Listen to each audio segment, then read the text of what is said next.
கஷ்டப்பட்டுட்டு இருக்க மக்கள்கிட்ட போய், நீங்க ஒரு கேம் விளையாடி அதில ஜெயிச்சீங்கன்னா, உங்களுக்கு பல்லாயிரம் கோடி ரூபாய் பரிசு கிடைக்கும்னு சொல்லி, அவங்களுக்கு ஆசை வார்த்தை காமிச்சு, அந்த கேம் விளையாடுறதுனால விளைவுகள சொல்லாம, அந்த கேம்குள்ள இழுத்து போட்டு, அவங்கள விளையாட வச்சு, அவங்க கொலையும் பண்ணது ஒரு கூட்டம்.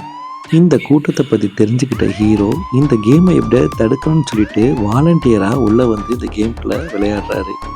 எவ்வளோ சுவாரஸ்யத்த உண்டாக்கணுமோ, அவ்வளோ சுவாரஸ்யத்த உண்டாக்கி, ஒரு சூப்பரான வெப் சீரிஸ் குடுத்துருக்காங்க கொரியன் பீப்பிள்ஸ். உண்மையிலேயே வந்து கிரேட் தான். இந்த வீடியோஸோடைய லிங்க்ஸ் டிஸ்கிரிப்ஷன் பாக்ஸ்ல இருக்குது. இந்த ரிவ்யூவ நீங்க பாருங்க. பார்த்து உங்களுக்கு பிடிச்சிச்சுனாக்கா, வீடியோஸ லைக் பண்ணுங்க, ஷேர் பண்ணுங்க. சேனல மறக்காம சப்ஸ்கிரைப் பண்ணுங்க. Tata bye bye. Take care.